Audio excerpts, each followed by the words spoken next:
Welcome to the Biohacking Superhuman Performance Podcast. My name is Nathalie. I'm a nutritionist, a human potential and epigenetic coach, and I created this podcast to bring you the latest ways to take control of your health and longevity.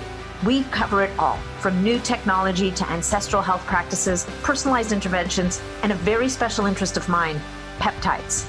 Enjoy the show. Welcome back, guys. It's time for another episode, and today's episode is all about tapping into your immune system so that your body can release extra weight. So what's up with that, man? What does my immune system have to do with weight loss or with fat loss? Well, today's guest is going to tell you all about it. His name is Joel Greene. He wrote a book called The Immunity Code about a year ago. And when I first found out about this book, I was so intrigued by it that I ordered a copy right away. Turns out I didn't get it because they had trouble with international shipping. And it took me a long time to figure out that I didn't receive the book. And when I finally remembered, I sent an email to the company, and who should answer me but Joel Greene himself. So how lucky am I that he did that? And even luckier that he agreed to come on the podcast and talk to you guys about this book. So it's a different approach. His goal for people is really to stop the crazy restrictive diets, whether we're talking keto or carnivore or vegan or whatever the case may be, and be able to have the flexibility to eat many, many different things and feel great and look great at the same time. So as you can tell from the title of the book, he goes at it quite differently than most people. And he also will guide you through this book through a microbiome reset, which I'm currently in the middle of doing. And I got to tell you guys, I've done a lot of microbiome resets in my day. I'm a nutritionist, and I'm pretty impressed with this one because it is shifting things in my gut that I don't think I've felt shift in a very long time. So anyway, it's definitely worth a read. I hope you enjoy this episode. Joel's a great guy. We had a really nice conversation. So if you're looking to connect with Joel, the best way is through his company, which is veepnutrition.com. Veep is V like Victor, EEP like Paul. Nutrition.com. The links will be in the show notes. His book is The Immunity Code, which you can buy either from Amazon or you can buy from his website. But he's got a couple of really great programs that he sells through his website to help people do exactly what I'm doing, which is reset their gut. So I highly recommend him and this program, and especially the book. If you're looking to connect with me, if you have any comments, questions, or whatever, you know where to find me. And if you don't, it's Nathalie Nidham on Instagram, Nathalie Nidham on Clubhouse, Biohacking Superhuman Performance Group on MeWe, and it's the Biohacking Superhuman Performance Group or Optimizing Superhuman Performance on Facebook. And also my website, natnidham.com. So thank you so much for being here, you guys. Remember that any comments or questions, please send them through to me. If you get value from this episode, please share it out. Leave me comments or questions. Leave a review. Really important for the podcast because it helps us to be seen and it helps me to get you amazing guests.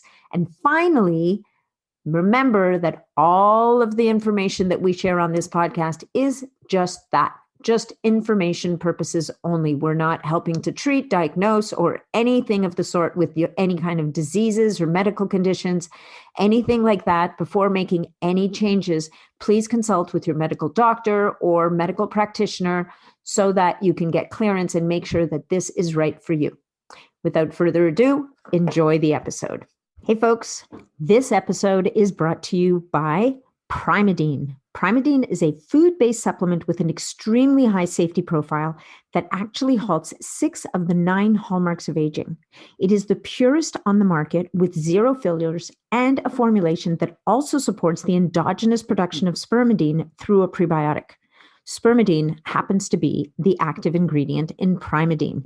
And if you go back and listen to the podcast episodes that I recorded with Amy Lamont and Leslie Kenny late last year, actually early this year and in December of last year, you'll learn all about spermidine and why I am so excited about the supplement and why I take it and my parents take it. pretty much all of my clients take it as well. It is a very powerful tool in the healthy aging toolkit. Okay, back to telling you a bit more about this particular supplement. It also contains a prebiotic that allows your body to make its own spermidine, because your body can make some, but our bodies after the age of 50 start to make a lot less of it.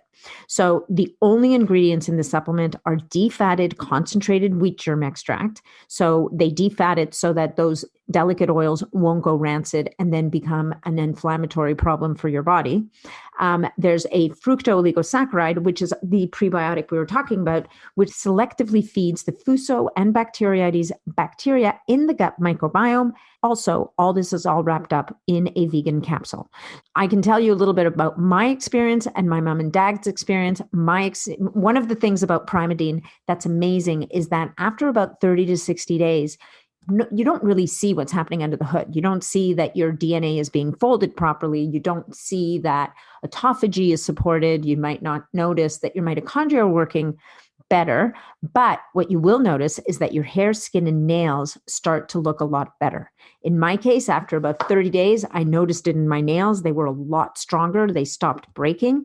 And in my mom's case, she noticed it in her hair. As a matter of fact, she not only noticed it, but my dad noticed it. And that's amazing because my dad doesn't generally comment on these things. And he actually picked up the phone to call me and say, hey, did you know that your mother's hair has gotten so much thicker? Is it possible that it's that supplement you have us taking? And I was like, yeah, as a matter of fact, it is. So I've been recommending this supplement now probably for the last 5 to 6 months. All of my clients take it who are willing to do so. And I definitely recommend you give it a shot. It takes about 30 to 60 days to notice the benefits on the outside, even though the benefits are happening on the inside. So you can go to primadine.com and you can use promo code BIONAT15. So bio, B-I-O, NAT, N-A-T, 15, and that will get you 15% off of your purchase. And you get to use that promo code every time you go back to restock. So enjoy the episode. And if you decide to use Primadine, make sure that you let me know how you did. Hello, Joel. It's such a pleasure to meet you. Thank you so much for taking time to talk to me today. Yes, thank you very much, Nathalie. I'm very honored to be here. Well, I'm very honored to host you. So here you go. We're the honored group. So Joel, you've just, I guess it's been a couple of months now. When did you release the immunity code? Last year. It was last year. Yeah, I tried to get my hands on it and I couldn't. There was something happened with international shipping because I live in the Great White North or something. And oh yeah, it was pre-COVID, as a matter of fact, that it came out. It came out actually in 2019 in December. So, but it didn't really catch on till like kind of COVID, and then it kind of exploded. I wonder why. Could it be maybe the immunity code? It's pretty topical, right? It is now, yeah. Well, I mean, truthfully, I think it is. It's been always, but if anything was going to light a fire under people, it's been the last. Can you believe it's going to be a year and a half soon? Like it's been the last 15 months or whatever. That's just this heave ho in the world. So I think a place I really like to start with my guests is to ask them how they got to where they are today. What drove you to do what you do? Like, I know you've been at what you do a lot longer than it looks like you are old. So why don't you tell us about it? Yeah. From what I've read about you, I'm very be 70. So a very polite way of saying he's older than dirt. A polite way of saying you look really young, and your resume looks like you've been around a lot longer. So thank you very much. Yeah. Quick synopsis, high level would be a bunch of rumbling, stumbling, and bumbling. That would be the best way to really kind of summarize the whole thing. Like, never planned on any of this, but physical fitness and nutrition, it was just part of my life from the time I was 5 and I turned on the tube and there was Jack LaLanne, and it just, I was an acolyte of Jack. So I grew up with it, and it was something that every step of you trace all these sort of planks of the consumer adoption of health as a lifestyle or as a way of life. And I was just there in that, like in the early, some of the demarcation points were 1972. Frank Shorter took the silver medal in the marathon. And so by the way, I'm 56. So, I was kicking during that. Became like running became a thing. And so in third, fourth grade, I just started running, because running became this thing. And then bodybuilding kind of like would be featured on Wide World of Sports on ABC. And I watched Pumping Iron and, kind of got into all Arnold's biography and reading all that stuff. And so I got into Olympic lifting right about ninth grade, and I ride my skateboard 5 miles every day. And I think my motivation was I was so skinny. I was almost 6'3" by my freshman year, and I was 160. So I'm 220 right now. So you can imagine. I mean, so I used to wear like long sleeve shirts every day because I was so terrified I had such, skinny arms. So I was just really interested in like not being so skinny, I think was part of it. And then I was always into athletics anyway. And so along with that kind of came, because of so much reading, I was always really into reading and science and all that. And I just had a passion for it. And I was kind of like riding the wave of the mid 80s, 90s, when fitness became kind of a thing in our culture. And it was really just my experiences were just really the experiences most consumers have. Like nowadays what we have is biohacking is a thing. And so you have a lot more sophisticated sort of entree into things, where, you're coming in and your starting point's autophagy, which wasn't even a word back in 2017. Like nobody knew what that word was. So there's this much more rapid adoption, which incidentally in the book, I made a case for just in terms of the lexicon of health. I made the case that there are new words, like in the same way that DNA is just part of the everyday lexicon now.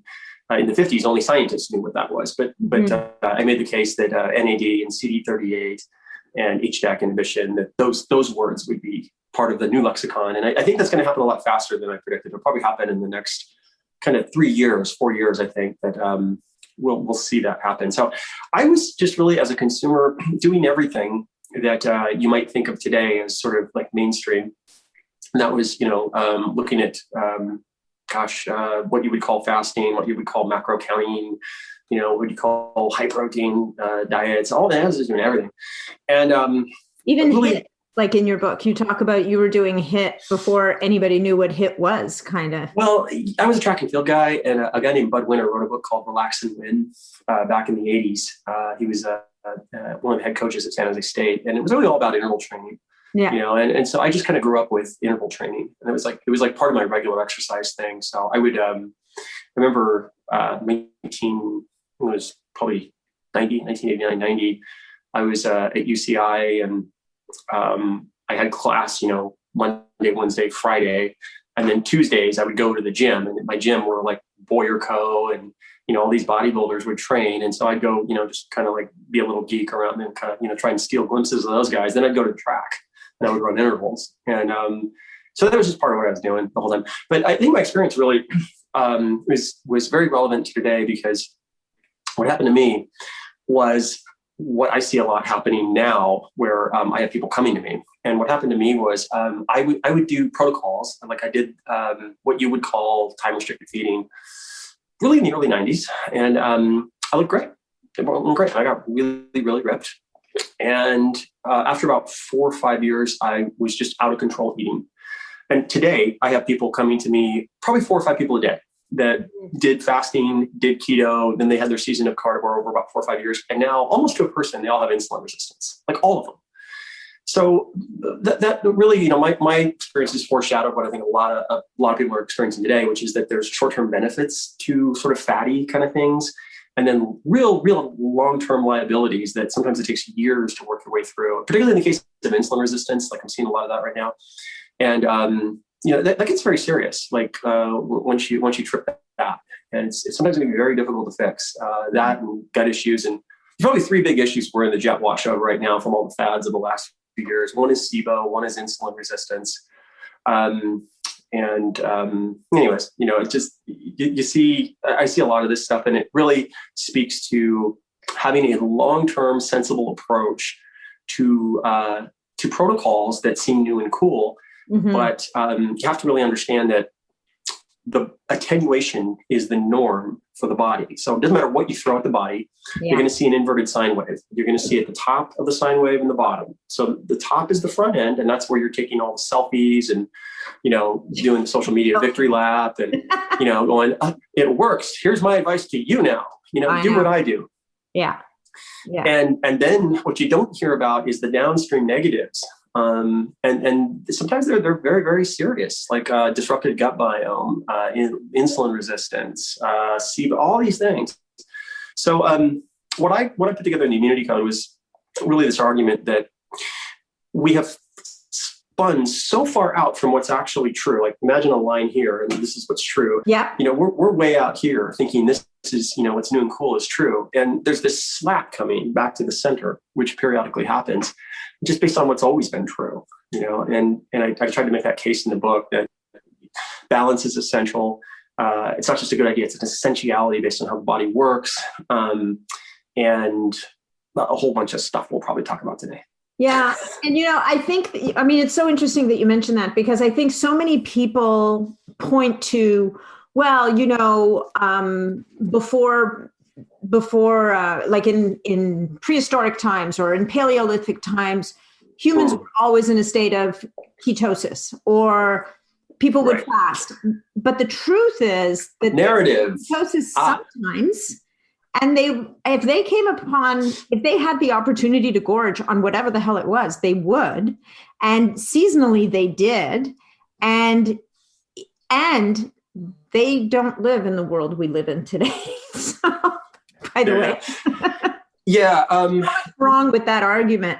But the idea, I think what I gleaned from the book is the idea that you should have so much more bandwidth, and all of those things, like being in a state of ketosis, or not eating 24/7, or, fasting on occasion, like kind of using these levers to your advantage at different times, but not getting stuck in any one mode at any given time because it's you think it's the thing, is really the answer. Because what you're doing, like what you're doing in this book is getting to the bottom of it. Like, let's reset the microbiome. Let's address the gut health. Let's get our heads around the fact that the immune system is ultimately what's running the show here, which I think is a really interesting concept that I don't think a lot of people necessarily have thought of it that way. But the way you lay it out, it's kind of like,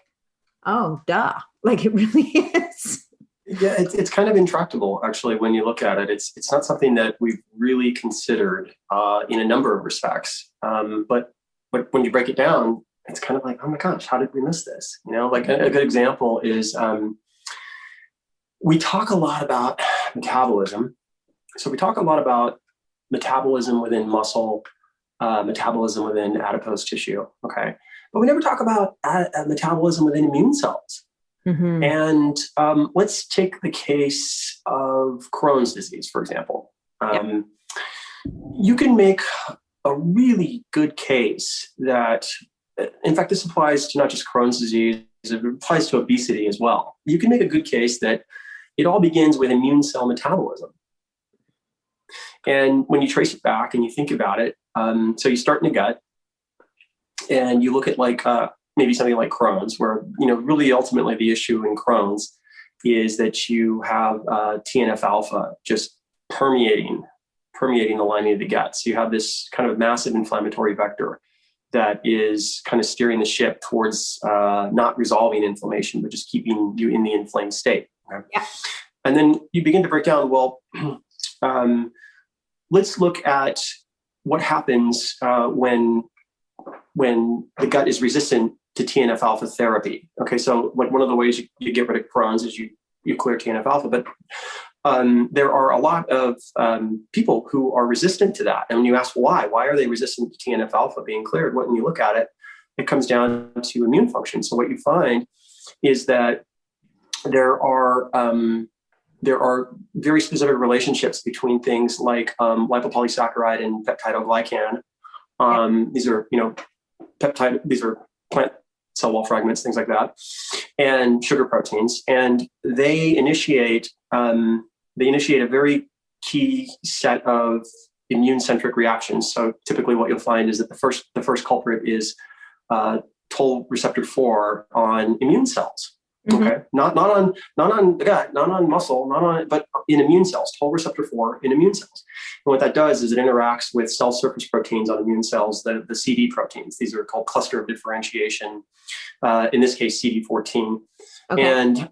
And then what that does is you get this kind of like down daisy chain where it affects very specific genes and proteins, particularly NOD2 or nuclear organization domain 2. And these are proteins that have a lot to do with the sensitivity setting for things like interleukin 6 and very specific inflammatory triggers. So when you look at the cell surface of immune cells and look at how they do their thing, they have these sugar proteins that surround like these receptors for interleukin 6, and genes set the sensitivity on these sugar proteins. Okay. And so what can happen is like you can have a genetic SNP for like NOD2 that basically takes these glycoproteins, GP130 is the one in this case, and it's just hypersensitized. So in this case, what you find is that the vector, the thing that steers the whole ship off course, is that when immune cell metabolism gets hypersensitized, they don't use glucose properly. So the metabolism of the immune cell itself is what's getting wonky. Okay. Mm-hmm. And then they're really good at getting in the bloodstream and translocating, particularly finding body fat. They love to find adipose tissue. So what you find is that when immune cells, macrophages translocate and they wind up in your fat mass, that can sink the whole ship. Right. Everything. That can sink everything. But from there, you can trace obesity, cancer, a whole bunch of things. And it all begins with immune cells. It begins with metabolism in immune cells. So, and when you just break it down, it's not that hard to see. Yeah. And is that really why we talk about fat being inflammatory? Like, is that kind of that link, those immune cells? Because we talk about fat being in and of itself, like excess fat. And you talk about good fat and bad fat. Like you have there's a really interesting section in the book that speaks to all fat. I mean, we know there's brown fat and white fat, but I think you take that discussion a step further and speak to fat not as it's just not the devil that we've made it out to be necessarily, but that it can be managed and through this whole immune lens to be not the demon that we've positioned it as, kind of thing.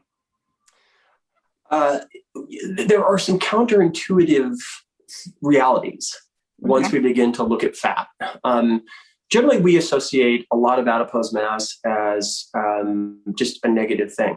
And there's a lot of truth to that. Like adipose mass, because of the sheer number of cells that you have, it acts as a vector, controlling whole body, signaling whole body inflammatory cascades, the inflammasome, and it affects a lot of things. But there's sort of there's a way of kind of parsing it a little finer, which gets really to the signal state of your fat, and that itself is dictated by immune cells and immune functions within your fat. So you can have a lot of adipose mass, but you don't have the populations of inflammatory macrophages or ECM fibers, very specific fibers in the ECM that are what we would associate as being bad. You don't have those. And so I give the example in the book of this famous boxer who was a fat guy. He's fat, but he had good blood work. He didn't have all the inflammatory issues.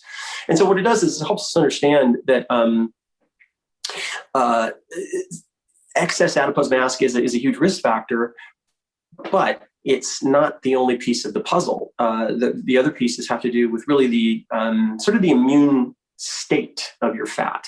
And what gets really interesting is when we begin to look at fat loss, and when we look at what happens during fat loss and what actually happens. And I made this case in the book. I almost didn't want to make it because it almost sounds, kind of it almost sounds a little arrogant. I don't want it to come off that way, but it just really, that as an industry, we haven't dealt with what's true about body fat. And there's no way other than to just say it, which is that when you look at the weight reduced state, when you look at post-fat loss, there are very specific immunological conditions, very specific factors that kick in, very specific sets of genes, very specific ECM fibers that are recruited, and you have a distinct physiological state. And it is that distinctness of that state that really quite probably will turn out to be a major culprit in weight regain long-term for most people.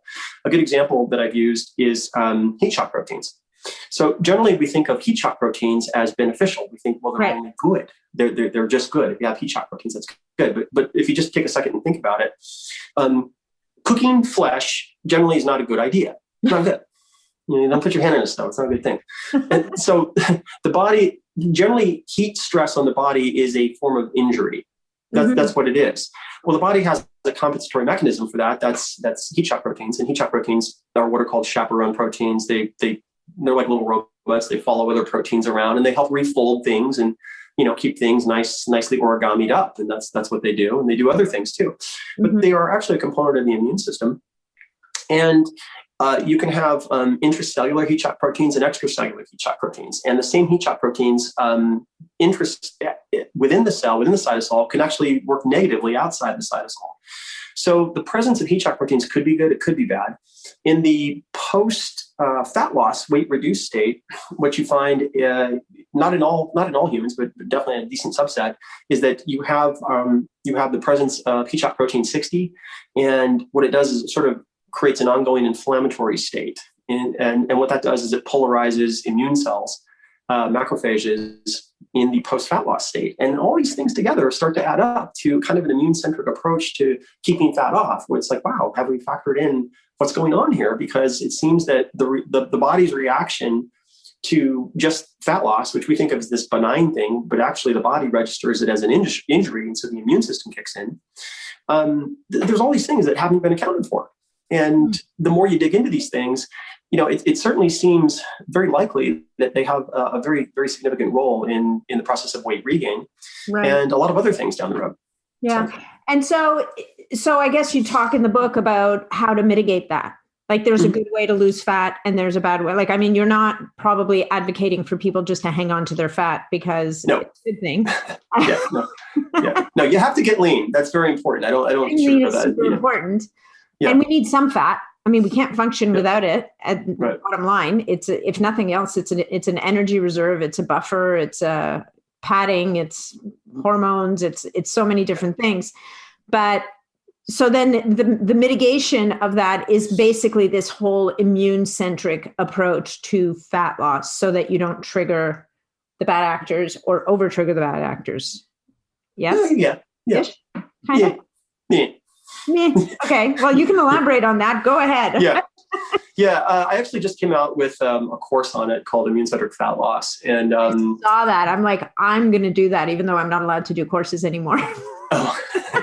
Well, the most important part of that course, I consider actually the end part after you've lost the fat. And once you've lost the fat, there's all these different things that it's kind of a list of check boxes that you're going down and you're checking off. For example, you're accounting for fibroblast growth factor 21, like the numbers FGF 21. Okay. So you're accounting for very specific genes, very specific proteins, very specific things like leptin and the gut microbiome. All these things. It's kind of like a series of settings that kind of get shifted, and you're trying to set them where they optimally should be in order to mitigate weight regain.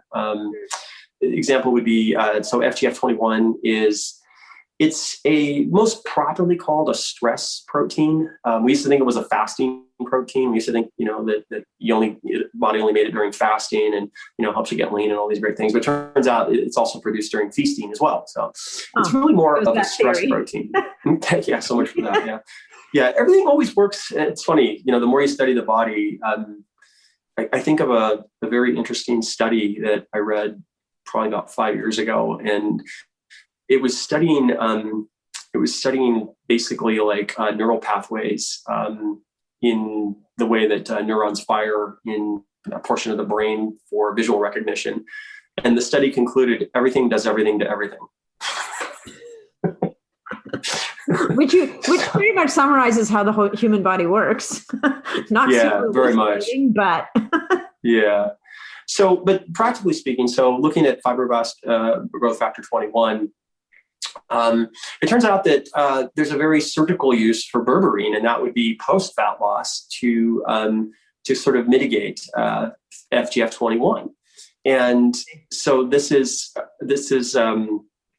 kind of like, just kind of like a little practical thing that gets to something I tried to make in the book, which was that we are doing what I would consider baby talk, which is kind of taking things that really are best used kind of according to like, what's the thing, when should we use it, how should we use it? That's really the best use. And then just kind of simplifying all that into like, a thing is either good or bad. So, high protein feeding is bad, but plants are good, that kind of thing. Mm-hmm. And but that's an example of a what, when, and how is that when we begin to look at it, well, it makes sense to use berberine here. It makes sense to use omega-3s here. Yeah. And so I think in fact, I just did a video on this today. There was actually a conference on this just like a month ago, talking about the post-fat loss state. And so, the research is starting to recognize that there's a distinct metabolic genetic state post-fat loss.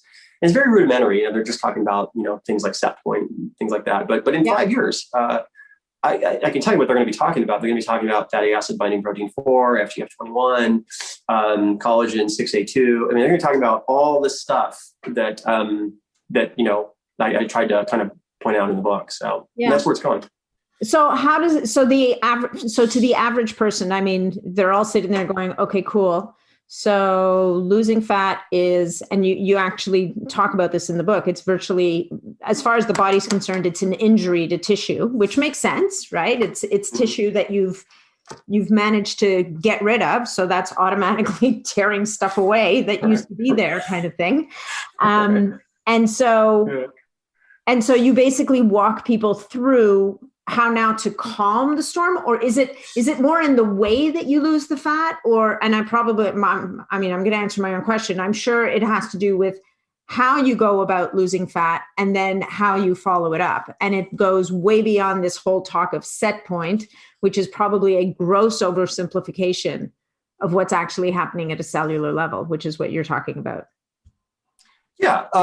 What I did in the book was, I tried to create basically a overarching system to solve the problems we all face over time in the real world ecosystem. And I make the case in the book that if you really want to solve all of this stuff, all of it, just move to Madagascar and become a hunter-gatherer.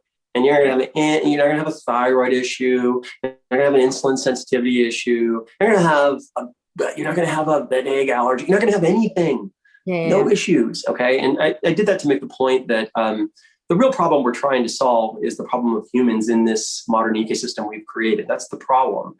And in order to solve that problem, we have to begin to inventory two things. What is most mechanistically true about how our bodies work, and then what actually really happens. No BS. Like, what's really happening? Do we really count calories forever, or do we kind of say we do, but we really don't? Like what's really happening?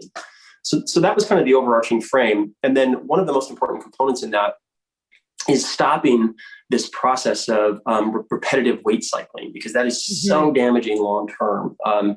Now, I'm speaking anecdotally from that, but there is an emerging body of evidence that strongly suggests that that chronic weight cycling is very damaging mechanically to your fat mass and to the body as a whole. It increases all-cause mortality. Yeah. And that's really what you see mostly. What you see is that because of this ecosystem, we get into our 20s, and then you start to see, first a little bit of fat, the freshman 10, and then you get in your 30s, and it starts coming on. So you try all kinds of solutions, and ultimately what's happening is they are effective for a while, but then invariably you're regaining the weight. So what you're doing is you're mimicking feast and famine. Yeah, but our ancestors went through. Cycles. Yeah. But the difference is, and it's the key difference, our ancestors during the next famine had to get off their butts and go hunt something. Yeah. Okay. That's been subtracted in the modern ecosystem. We don't have that. All we have is we have the analogous refeeding or feasting period. But because of the constraints that most people live under for their time, they don't have the ability to mimic getting up and going and hunting again. And so what we're seeing with chronic weight cycling long-term is a number of like pretty serious things. One of them, in all likelihood, may turn out to be ECM fibrosis, which is that the surrounding support scaffolding for our body fat is getting stiffer over time. And the stiffer it gets, the less likely it is to want to shrink. And it kind of makes sense. If you think about scar tissue, like if you're always scarring like a particular muscle or a particular area, it just doesn't work as well over time. Yeah. Like if you're always getting a bicep injury, yeah, over you're time, function. Yeah. Yeah. Yeah. Well, so again, I tried to put the book ahead. There's an emerging body of research, it's small, but it's there. It strongly suggests that may indeed be the case. I think it's going to turn out to be exactly the case. Interesting. Yeah. So, wow. So the infrastructure that holds the fat, if you will, gets stiff and more resistant to letting go. What about the idea that people talk about the body using fat to store toxins? Mm-hmm. Do you address that much? Like, surely that ties into the immune story as well, right? Because toxins are going to affect the immune system in some way, shape, or form. And we almost talk about fat as being a defense mechanism of the body in certain cases. What are your thoughts on that? Yeah, very much so. I touched on that briefly, talking about what you see with particularly like very high-end athletes when they're getting very, very lean. So one of the functions of body fat is to act as a buffer for things that otherwise cannot be ubiquinated properly or broken down through autophagy. So normally what our body does is, we have things that are, in the cellular milieu that ultimately we have to get rid of, or they're going to be damaging, or they are toxins, and normally those things, the body has processes to get rid of those. But when the body's under a lot of stress, sometimes those processes can become compromised. Example is if you don't sleep, like you didn't get enough sleep. Well, then so the ubiquitin proteasome pathway and autophagy, those things aren't working the way they should. Well, the body's got a backup system, and that is the body can sequester things like damaged fats or damaged particles in lipid droplets. They can actually sequester them in our body fat. And there's a phenomena where people who get too lean, like super, super lean, low percentages, they actually start putting fat on. And that is directly a result of stress and the body's compensatory mechanisms kicking in to deal with sort of like a lot of stress on the body and storing toxins in fat. So fat is very much a buffer mechanism, a backup mechanism to store things, and then they can be disposed of, in a way that doesn't hurt the body. Yeah, very, very real. Yeah. So at the beginning of the book, there was a part where you refer to intermittent fasting kind of as almost a negative, and yet I feel like that's baby talk. So that's an oversimplification of what you're really saying, because I get the sense that in the whole balance of things, I certainly think you should be able to go a number of hours without having to put food in your mouth for whatever reason. But I feel like what you're addressing is this, what I see happening in my practice is people get really used to intermittent fasting. It's convenient. Yeah. And they become what I call like chronic fasters, where it just becomes the thing that they do, but they get stuck in this loop. Whether, as a matter of fact, I have a client right now who, he has a significant amount of weight to lose. I mean, if you talk to the OMAD crew, well, if you can restrict your eating to 2 or 3 hours a day, you're golden, man. You can eat whatever you want and you're going to be fine. And I'm like, here's the news. Eventually it just stops working like big time. And gets so stuck. Yeah, that is the problem with, you have a lot of modalities that are new to a lot of people. And so they're promulgating those, but they're not new. Like if you just like in your practice, I'll bet you could do a survey sheet to every new person coming in, and the same story on any modality, doesn't matter what it is, that it worked really well in the beginning, and then, it didn't work so well, and now I'm having this issue or that issue. Yeah. And that is how everything works over time. And if there was one thing I was going to impart to like a consumer, which I just, basically that's all I consider myself to be, is just a consumer who took a bunch of advice over the years and most of it didn't work. And that's what got me here. It would be that you have to think about the long-term impact, the full cycle impact. So if somebody says, oh, just press all your calories into 2-3 hours a day, it works great. My answer would be, for how long? Yeah. Like, for how long? Well, what about the back end of that? What about like the sleep disruption, whatever, So the thing to understand that I would say on that is that fasting confers benefits. Those benefits can be listed. We can say what they are. It's like, well, it induces autophagy. Autophagy is mostly good, not always, but mostly. Helps with, a whole bunch of things. Helps with, it helps to replete NAD, blah, blah, blah. So we make our list, and then we go and compare that to sleep. And we say, well, does sleep do this too? And then what we see is that, oh, wow, they're the same. It's the same list, but the only difference is that sleep is better.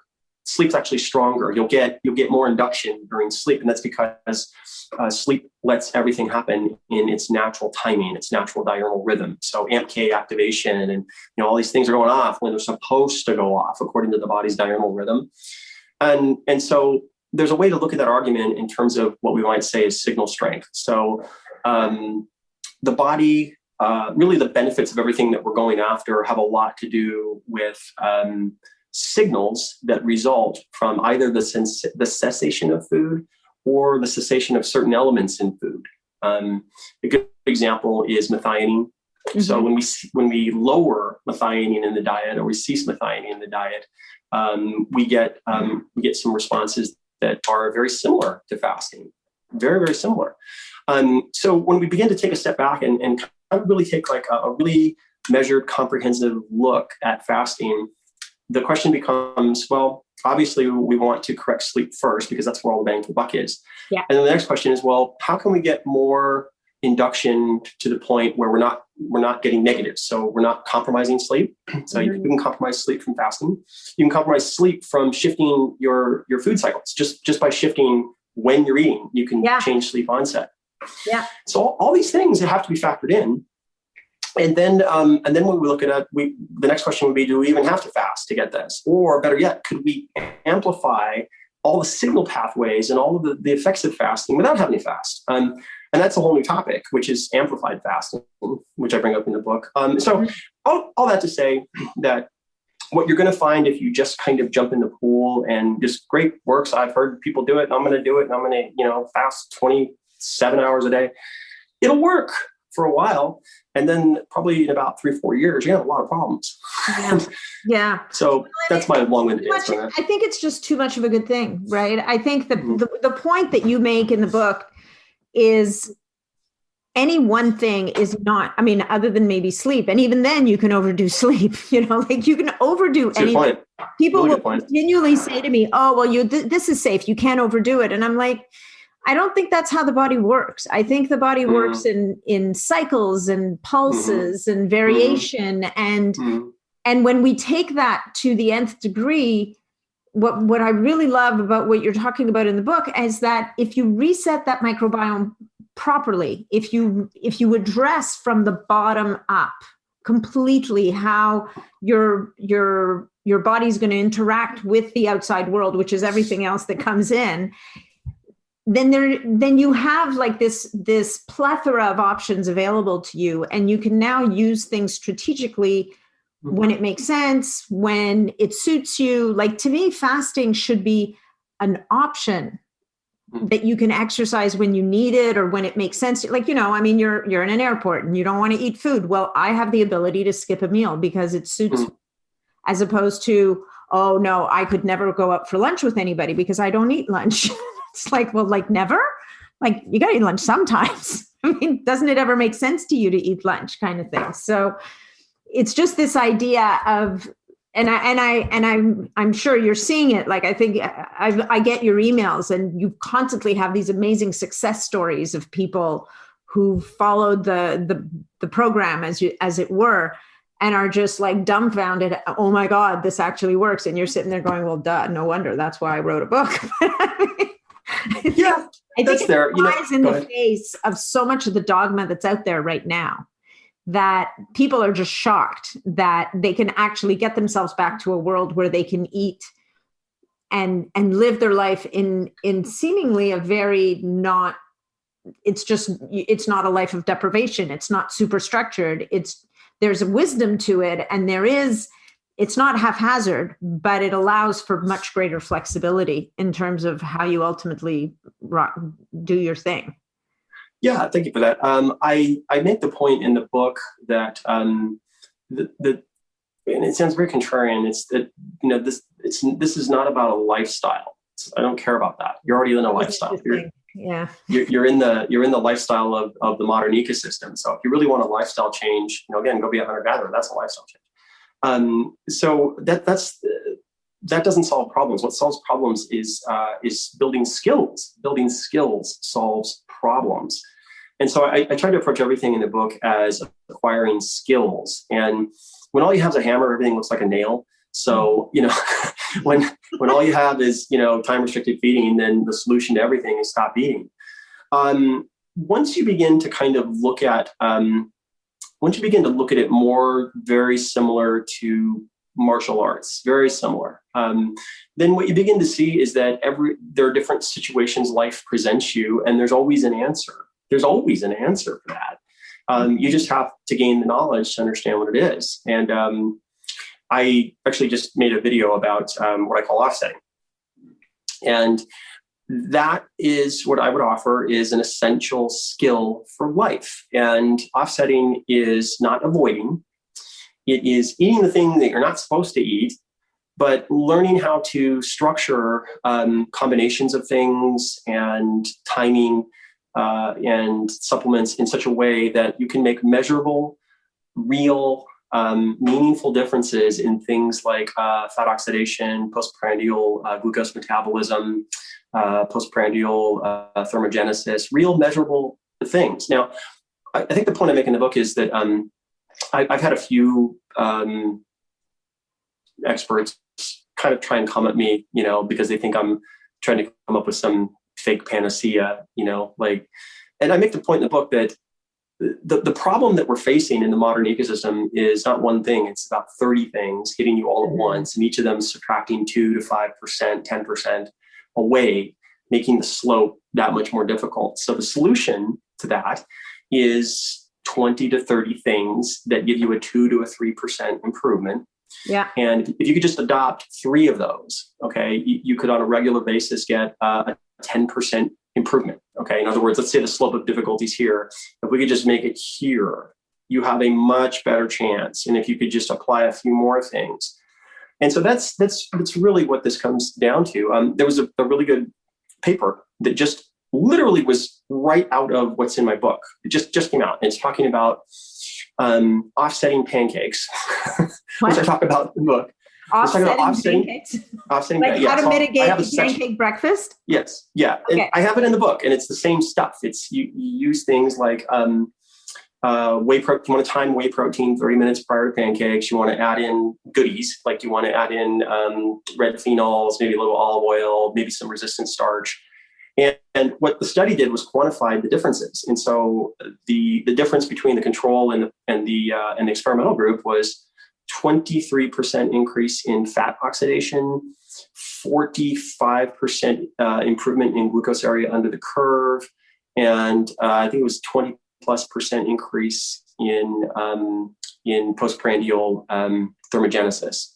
So what we've done is we've taken essentially what is a hack, and now we've quantified it, and you can begin to see that, oh wow, there's you're not changing the world, but you are making meaningful improvements. Mm-hmm. And if you could just learn more of this stuff, then over time, you've got sort of a skill set that will allow you to eat more or less freely in the real world and deal with the realities that we all face, which is time constraints. We're getting older, ad libitum eating. We all eat whatever from time to time, like we're suddenly bringing the conversation into reality and out of the unreality of, just make smart choices, track, things that people don't do. But so was this about mitigating your IHOP pancakes, or is this about making a better pancake? Like using green banana flour? No, mitigating the IHOP pancake. Yeah. We're talking about mitigating the IHOP pancake. Well, that's really interesting because I'm pretty sure the IHOP pancake does not have green banana flour in it. It does not have like a red raspberry kind of coulis on top. Yeah. No, that's it's funny. People that hang out with me, this is like an ongoing joke for a number of years. We'll go out and eat, and they're expecting me to, to order like the grass-fed, like, purest, pristine, floated down by angels from the, Rivendell, cow.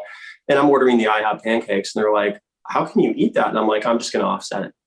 And they think, what do you mean? And everybody that knows me just knows this is all true. And they're always like, okay, wait, what do I do? But, and so do you have a bucket of supplements with you, or are you running to the bathroom like Tim Ferriss and doing 50 air squats? No. So here's the irony. Most people might listen to this at first and go, oh gosh, that's just BS. That's just, The real BS is the stuff that people are being told to do. The real BS is the stuff that doesn't work over time in the real world. Like I'll just make better choices, all that. Count your calories the rest of your life. That's the real BS. Yeah. Okay.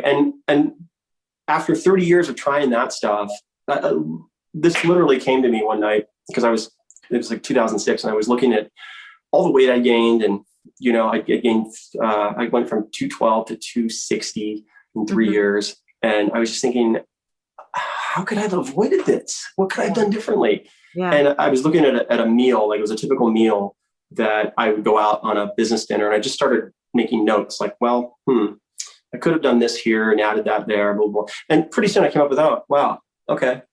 That wouldn't, that wouldn't mitigate everything, but it would make a nice dent in it. And then I could do this later, And so I started to come up with that. And when we begin to look at this sort of thing of offsetting, now we're talking something very, very real, which is like, I'll give you an example. If I give this example in the book, and this is stuff that's documented, like there's a small growing body of evidence that is, but the cool thing about all this stuff is it's actually quite easy to prove. It's, like you can do studies on this stuff, and it's not that difficult to see. Like you can measure. So the baked potato is an example where, like, we just take a regular baked potato, okay, and it just punches postprandial glucosamine in the curve. Looks like literally you're climbing the Matterhorn, okay. Yeah. But if you make one small change, which is to add a whey protein shake with that, you're going to get, a 10-15% improvement in that spike. It's not world changing, but it's there. Then if you make one more small change, you just back the shake off 30 minutes prior. Okay. You're going to get another incremental improvement.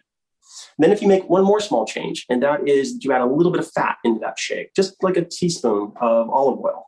That's going to slow gastric emptying. You're going to get another small percent improvement. And then you can keep going on. You can do things like cool the potato, add a little bit of butter to the potato, add some red phenols into the shake, add some berberine. I mean, you can keep going. Yeah. And so by just nothing other than knowledge, what you're doing is taking a weight gain meal and turning it into quite possibly even a fat loss meal. I'm not saying in every case, but you can dramatically impact very, very real parameters. And that is inching towards something that can actually solve the real problems that everyday people face. Amazing. So you keep mentioning whey protein. So I have to ask you about whey protein because, for example, someone like, I can't touch whey protein. I'll blow up like a balloon and fly to the moon and, never be seen again and be miserable along the way. So does it have to be whey protein specifically, or can it be a different kind of, like, can it be, I don't know, like a beef isolate protein? Because I know whey protein has some very specific properties to it. Mm-hmm. Or can it be essential amino acid, like, a handful of essential amino acids, which is your protein with the fat and the polyphenols? Like, does it have to be whey, or are you just going after the protein here? Based on everything that I have looked at, I would say that a really high quality whey is probably top of the food chain. But that doesn't preclude, like, pea protein also can very favorably affect, like, sort of postprandial, insulinemia, but, can really have an impact. Hemp protein seems to work okay too. I haven't looked so much at beef protein. So can't comment on that. But so I would, all that to say, whey is not exclusive. There's also, for the plant-based crowd, some very interesting stuff coming online now. Probably the most promising is chickpea protein. So chickpea protein, you're just starting to hear about it. The protein itself has oligosaccharides and just different things in it that really actually help insulin sensitivity. So that's a really good one. Yeah. So, okay. So that's really interesting. So chickpeas are interesting to me also because there was that study done in Israel at, I want to say it's the Wiesenthal Institute, maybe. Mm-hmm. And I actually know what city it's in because I have a friend who lives there. And they looked at hummus, because hummus is this food that everybody in Israel eats pretty much. Sure. And for some reason, some people eat hummus and their blood sugar stays steady Eddie. Everything's cool in the world. Other people eat hummus and their blood sugar goes bonkos. And they ended up, in this study, figuring out that it had to do with the composition of their microbiome. So some people have a microbiome that breaks down chickpeas in a certain way, and that allows them to eat it without this crazy sugar glycemic response, whereas other people were quite the opposite. So let's back it up to the beginning of the book where we talk about eating apple peels and HMO and all that cool stuff. Which I can't wait to try, honestly. Like, I get to eat apple peels every day. I think that's going to be kind of cool. That's really about healing the gut lining. But is there a piece of that because that's about the Akkermansia bacteria, right? And then, like, it seems to me like with the book, like, you're very methodically going after the gut wall, then you're going after the microbiome. Like, once you've done that, do you think that people might become more tolerant of things like chickpeas? Frankly, all the proteins you mentioned, I don't do that well with. So, and I know I have a far from perfect microbiome, so I know that there's work to be done there. But do you feel like once you've kind of addressed all those other pieces, I've often believed that if you could rebalance a microbiome to be in a better state and have a gut lining that's in a better state, you're not going to see those food sensitivities and wonky reactions that we're seeing to all these different foods necessarily. I mean, you might still always react to egg white protein for whatever reason, but. Yes, I would agree with that wholeheartedly. That not all, but a very significant percentage of the interactions that we have with foods are more an issue of either missing bacteria in the gut or the presence of bad actors in the gut. And that if you can recolonize the gut, which is not that hard to do, you can notice very meaningful and significant improvements rapidly, like very fast. So the interesting thing about chickpeas, they are so good at sensitizing insulin. Very good. I don't know that I've actually taken the time to investigate whether or not you lose some of that with hummus because you're grinding them up, mashing them up, and that affects the some of the longer chain like carbohydrates that are in chickpeas that help with that. But they're very good at sensitizing the gut. They're very good, particularly in combination with other foods like onions and asparagus, at sensitizing the gut. So what I've seen a lot, and what a lot of people have reported to me, is that they were able to rapidly make very meaningful improvements in foods they couldn't tolerate and that they eventually could tolerate. Now, the big caveat with all of that is the rate of adoption. So this is the biggest, this is kind of the thing these days. I just personally am seeing a lot of a lot of perturbed gut biomes from overuse of probiotics, and also excess extreme dieting, excess keto, excess carb, things like that. So the thing to understand is that a lot of the foods that will preferentially feed the right bacteria in the gut, you have to start very slow with, very slow. And what'll happen, what I hear a lot, it's very common that I'm hearing right now, is, they read something in my book and they're like, oh, well, then great, I'll do it. And they go and do too much of something, and they literally have hyperinsulinemia, like literally like a diabetic fit, like just they're not clearing insulin, and they're, oh, my brain, I can't think, I'm foggy, I have no energy. And it's like, well, that's insulin resistance. But also you're not there yet. You have to, very much the analogy is these organs in the body are very much like muscles, and they, rather than running a marathon, you want to walk around the block the first day and just kind of ease in very, very small amounts. And I'll also say, there's no 100% solution out there. Like nothing works for everybody. My stuff doesn't work for, I have a lot of people, very significant numbers that are like, oh my gosh, it's changed my life. But then there's also a percentage you come back and go, yeah, I'm worse. It didn't work for me. Yeah. And so the body is so complex that the idea that we understand the body, we don't. And we understand parts of it, but everybody's different, and everybody kind of has to. So I advise, going slow and caution with everything.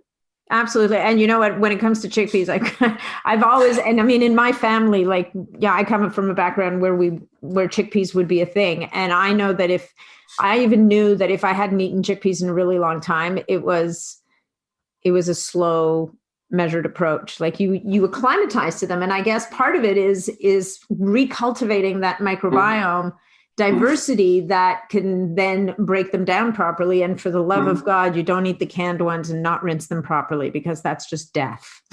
Oh, see, I'm so conditioned to those. I can just take them straight out of the can, not rinse them. Yeah. So for me, that was just not a plan. Boy, that is, I'm really good to know. I'm really actually glad to hear that. Well, and that's people who aren't accustomed to it, right? Like to that, because if you look at that water, it's viscous. There's lots of stuff in there. And so to a gut that, as a matter of fact, my husband, who's got a steel gut, recently took black beans out of a can and didn't rinse them like I told him to. And he hasn't eaten black beans in a really long time.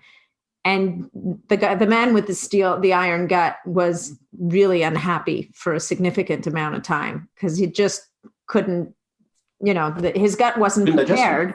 It's not that they were bad. It's that his gut wasn't prepared to manage the influx of all of the different compounds that were in there that they just hadn't seen before.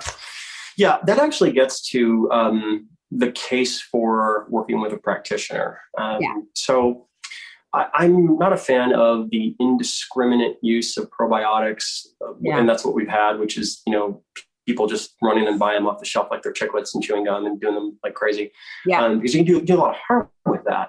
But there is a very good case that I think is made where, because everybody's so different, you can try things that work on, let's say, kind of the middle of the bell curve. They seem to work very well, but you'll run across cases where you have so little starter dose, so to speak, of maybe, certain strains of bifidobacteria that you really need kind of some starter dough in there. And that's where working with a practitioner, can really come in very, very, very helpful, because you can, our power to digest these foods rests in the genetic horsepower of the bacteria, but to acquire those bacteria and acquire them in the right place, sometimes, you just don't have them in the right place to begin with, and you need a little help to get there. So, what I try and tell people is, pertaining to the book, the HMOs that are up front are kind of like a very good first step for just about everything. They help with immunity. They're very good for spinning up bifidobacteria. And so, start with those, and then add in apple peels. Like if you think you have an issue, just add them in very small amounts and see how you do. And most people respond very well. Some people can not respond so well for a couple of days, and then they're better. What I hear a lot of is that, I felt a little nauseated the first day or two, and then I feel amazing. And that's because the nausea was like polysaccharide from other bacteria dying. And then once the gut's recolonized, the energetic B vitamin producing bacteria are there, and you feel great. You're like, this feels great. Wow. So, there's a lot of nuance to this stuff. Yeah. Can we talk a bit about HMOs? Because I think a lot of people won't know what they are. You talk about using baby formula, but you can actually go out and buy HMOs. So maybe we could just briefly talk about HMOs. Then I want to ask you one other question, and then we'll kind of start to wind it down. But sure. I mean, you're the multiple podcast guy, but let's talk a little. Let's just. I mean, there's so much to unpack in what you do, right? But if we could define what HMOs are, because it's like the first step, right? Step one, go out and get the HMO and start consuming it. Yeah. What I tried to make the book about was a series of small steps that you could just do one and change nothing else. Just do this one little thing and change nothing. Just do whatever you're doing. Just do this one thing. So right up front is these things called human milk oligosaccharides. Yeah. And these are specialized carbohydrates that are found in mother's milk. And they have a whole lot to do with the onset of the immune system in the human gut. And they basically bind things called histo blood group antigens. So they do a lot of things to help immunity get established in the gut. They also act as substrate or food for very beneficial commensal bacteria in the gut. And so generally speaking, they're sort of like a new class of wonder nutrients. And so when used properly, I think that they have a lot of utility. It's like anything else, you don't want to live on them. But used properly, they can be very, very powerful to help kind of get the gut sort of like optimized. Now, when I say that, I'm not speaking to conditions. So if you have Crohn's or colitis or something like that, get with a practitioner and step through with a practitioner. So I'm not speaking to conditions there, but to kind of get the gut sort of like in a state resembling the guts that we see in the leanest, healthiest, longest lived people, they're a really good first step, and they cover a lot of ground. They are being used now in baby formula more and more because, lo and behold, they did research and found that formula-fed infants tended to have obesity, and breastfed infants tended not to have obesity. Yeah. And what did they find? Human milk oligosaccharides were kind of in the center of that. So now they're putting them in baby formula, but you can get them direct now too. And there's about 50 of them. The one that's on the market right now is called 2-fucosal lactose, and it's definitely like it's definitely a wonder supplement in a lot of ways. I put it kind of in that category with maybe like berberine or metformin, in terms of its utility. Like berberine or metformin, it's not something you want to use all the time, but used strategically, I think it adds a lot of value to the health equation. And can people who don't tolerate milk use them typically? Well, that's the key. Is people who don't tolerate milk can, I'm not saying in every case, but I certainly have examples. Really tiny bits? Yeah. If you titrate it in, I've had people go from being not able to handle milk to now it's no problem at all with that. Interesting, because we so often we peg it on a genetic predisposition that you either hang on to the lactase gene or you don't, and it's like the enzyme that break down the sugars in milk, and it's interesting, because I wonder, like sometimes I get people. I'm looking at their genetics and they should be able to tolerate milk, but they don't. And so we chalk it up to, maybe it's a food sensitivity to casein or something else. But maybe what it really is the loss of that bacteria that was, and because to your point, like, everybody's running to one side of the ship or the other, depending on what the flavor of the day is. And everybody's avoiding dairy. Everybody's avoiding this. Everybody's avoiding that. And when you starve out those bugs that were there to manage this stuff in the first place, suddenly you bring it back. Well, guess what? You bring up a really good point, which is I take a chapter in the book on this, and it's that when we speak of genomics, we have drifted away from what's most true. And what's most true is that the human body has 3 genomes, not one. And all of them are important. So you have the human genome, you have the mitochondrial genome, and you have the bacterial genome. Mm-hmm. And in the case of lactase persistence or lactose intolerance, the argument I make in the book is that we've sort of been looking at one side of the boat, which is that the theory of lactase persistence. But the other side of the boat is the idea that you can acquire the genes to digest lactose, and you can do it through bacteria that make the enzymes that have those genes. Huh. And there is, again, a small but growing body of evidence that supports that supports when you increase populations of very specific bacteria, the Phytobacteria, Lactobacillus, that people with lactose intolerance and gluten issues suddenly don't have those issues. And it really gets to the three genome concept that a good number of the genes that we need were never in the human genome to begin with. They are actually in the bacterial genome, and that can be acquired. So that opens up a realm of possibilities because the number of interactions possible between the bacterial genome and the human genome is in the millions. Yeah. And that's a lot of genetic horsepower, so it can't be ignored. Yeah. And I think you, I love that discussion. I think it speaks to what I talk to people about, because, you look at someone's genomics and you're like, look, this is really interesting and great. But I believe, and I think it's kind of a given, the body has so many backup systems. Like there's so many backup pathways and different ways to skin a cat, some of which we know, and I'm sure gajillions of which we have no concept of. And, it's why it's so hard looking at it. And I love doing genomic testing with people because sometimes it gives them really interesting insights into certain things. But, it's back to the broken record thing where I'm like, these are predispositions, but they may or may not be true for you. Like we're going to look at this and see what overlays with your reality and what we can leverage. But there's so many different other things that could be picking up the slack. And to your point, this microbial genome, which is grossly outnumbers ours, quite frankly. Yeah. Like, what is it, 10-1 or something? Like it's massive, the impact that it has. And so to move into a place where you're trying to recultivate diversity and a healthy balance in that microbiome and that microbial population, to be able to then be able to say, okay, I can have more options available to me because I have more players on board. It's kind of a sexy concept in a world where everybody's either eating all meat or all this or all that kind of thing. Boy, okay, you hit on so many things there. What you really hit on there is a case I tried to make in the book. I hope I made a strong enough case for it, is that when you look at any disease, doesn't matter what it is, you're eventually going to use the word homeostasis, and you're going to say loss of homeostasis. Okay. Yeah. Which the layman's word is balance, loss of balance. Okay. Yeah. And the point I made in the book is that when you look at the sustained imbalance of inputs into the body, it doesn't matter what it is, even healthy things, when you imbalance them over time, you are going to create a loss of homeostasis somewhere in something, and we call that disease.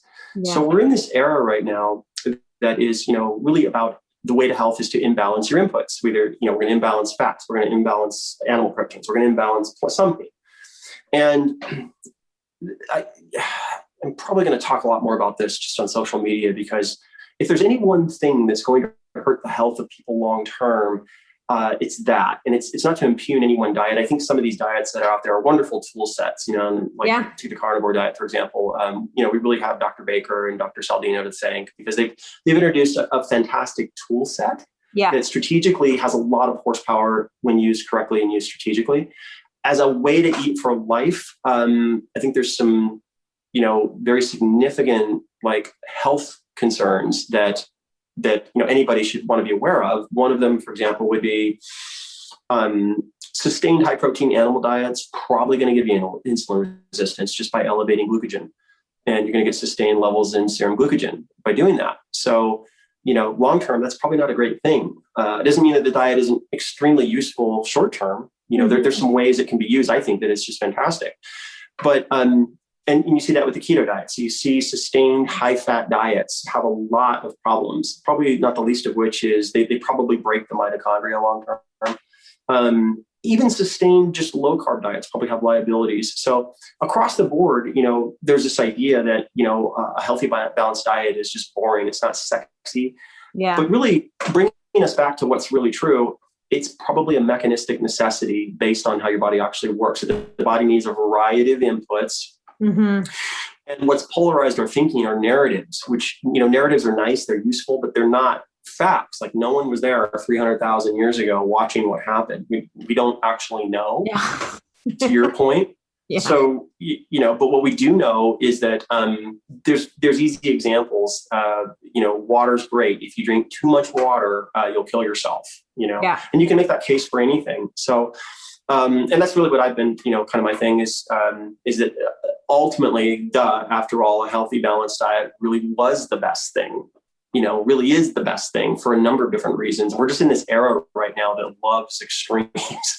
Well, and I think extremes happen because of imbalance. And so like the pendulum will swing from one way to the other.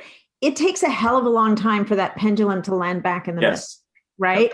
If you think about it. And so I think the carnivore diet, to your point, like the people who are, and there are a lot of people who see massive impact, positive impact with this carnivore diet. And ultimately it must have been because they were in such a state of disrepair and imbalance that they needed this extreme to get themselves there. But I think the point that's getting maybe a bit lost is, and what you just articulated so well, is do you really think you can stay here indefinitely and have it be the right thing for your body? And, I think that Dr. Saladino and Sean Baker would argue probably yes right now, but we'll see. I think we're just, we'll see. And it's yet another of the many, many big human experiments that are happening in the world right now. Right. It's just, nobody's got the crystal ball to really know, to necessarily know. Okay. I feel like I kind of have to let you go, but I wanted to ask you about one last thing. The Viome testing. Have you looked at that at all? What do you think? Do you have any? And you can say I don't want to talk about it, but that's all good. It's there's an interesting little secret in the nutrition industry today that a lot of the thought leaders came from the online advertising industry. The online advertising industry. Yeah, you wouldn't know it, but it's true. Like in the mid 2000s, I was running a technology company in the search engine industry, and Naveen was at InfoSpace, we were their customer. So, and then Quest was my customer. All the principals at Quest, they were in the same industry. Quest Labs. No, Quest Nutrition, the bars. Oh, Quest Nutrition. Yeah. So we were all kind of in that camp, and now we're all over here because everybody had their thing, and they wanted to get into what they were passionate about. So that's kind of an interesting little sidebar. But I think that I think there's an interesting discussion as to the utility of it. My opinion probably is that we're probably not getting like what we think we're getting, just because you're measuring the fecal biome, and there's a debate on, are you really getting, are you really getting the mucosal biome? Are you really getting the luminal biome? Or, are you really getting a snapshot of those things? I don't think you probably are, but it doesn't say there isn't utility with it. I think the utility with that is probably for like, things like cancer risk or, like disease sort of like diagnosis. I think that there's probably some utility there, like C. fusobacteria, oh boy, that's not good.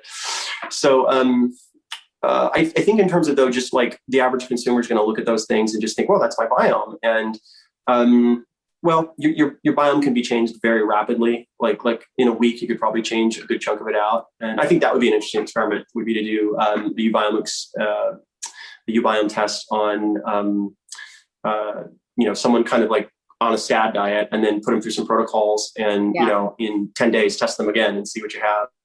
That would be very interesting to do. So I think the jury's kind of out. I don't think anybody really has the answer. I'm speculating on it, just my opinion, though.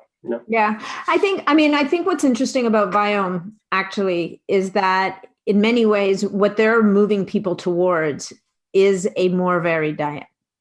I don't think you'll ever see a Viome test come back. And I haven't run a Viome in 20 years. Wow, that's a great point. But if you think about it, they will never say to someone, you should be carnivore, or you should, I don't even think they would say keto.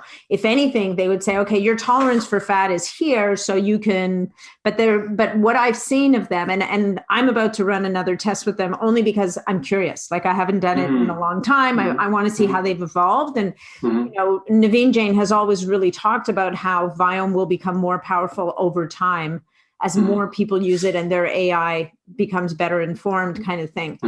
But one of the things I always noticed, I always thought about with Viome, was it was really interesting that it was always steering people towards greater variety. Well, in that case, I never thought about that. That's a big deal. That's a really big deal, especially in this age. So I might have to reconsider a couple things. Yeah. That's I mean, they're not looking at things the way that you are necessarily. And you know, one of my frustrations with them back in the day was, oh, you need more Akkermansia or whatever the case may be. And at the time they were recommending probiotics, and I've inherently never really fully trusted probiotics, mostly because I don't think they get where they need to go. 100%. And even if they do, there's not enough of them. And are they going to colonize? And it's like, I've always really believed we got to figure out a way to feed those buggers so that they stick around, kind of like you got to cultivate your garden is my way of looking at it. And, you know, I'm sure there's people who've had great results with certain probiotics, but I've never really seen them do. I mean, for the most part, there's always exceptions, but as a general rule, but I don't think that, and maybe their food recommendations were geared towards helping to cultivate a more diverse microbiome, but they certainly were never asking people to eat apple peels with HMO, you know? So I love the intention and the methodology that you outline in the book about really kind of helping to reset and recultivate that. You know, I can tell you, there's different kinds of proof. The most powerful proof to me is experiential. Like if someone gives you a suggestion and says, try this, and then you do it and it really worked. Okay. And then if it can be replicated over time. So it didn't just work once, but it seems to work whenever you do it. That's a very, very powerful form of proof. And so it's kind of a funny proof. But one thing I've consistently seen is that you can rapidly retune the gut with very specific foods. And the way you tell is your poop just doesn't stink at all. Okay. It's just without odor at all. If anything, it's like menthol, you know, like I have a friend who calls it the equestrian bowel movement. And, you know, so when your bowel movement takes on an equestrian quality, you know, that's because of bacteria in the gut, and it takes about 6 to 7 days to do that. And it's a very powerful proof of the power of food and substrate to affect the gut. Now, as to the makeup of that, you know, all that stuff, maybe that's where Viome comes in, and we could take a look at that kind of thing.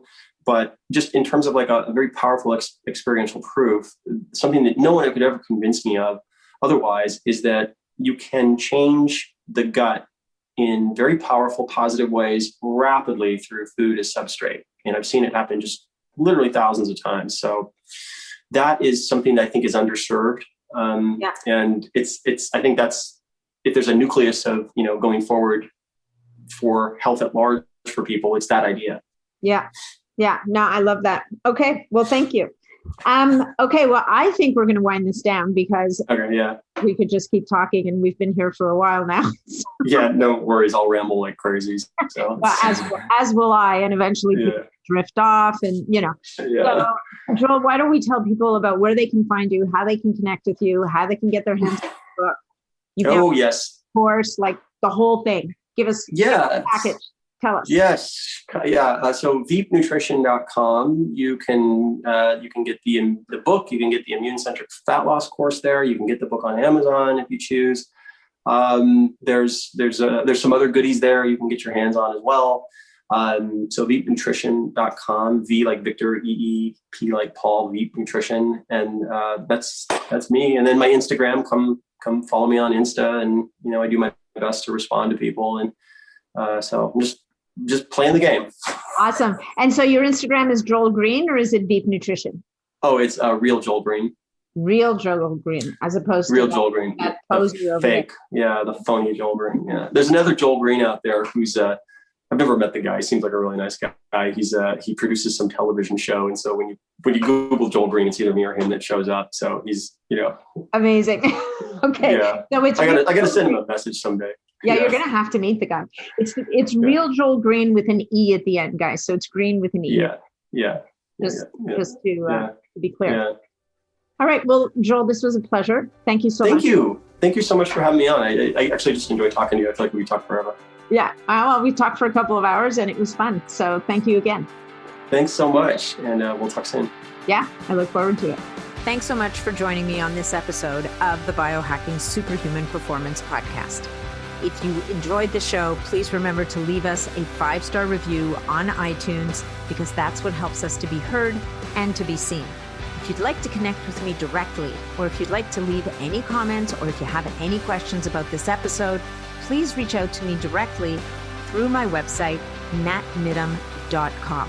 And of course, if you're not already a member of the Biohacking Superhuman Performance community on Facebook, that's where you'll find me every day. It's a short application, just answer a couple of questions and you're in and interfacing with other amazing biohackers. Thanks again, and we'll look forward to seeing you on the next episode.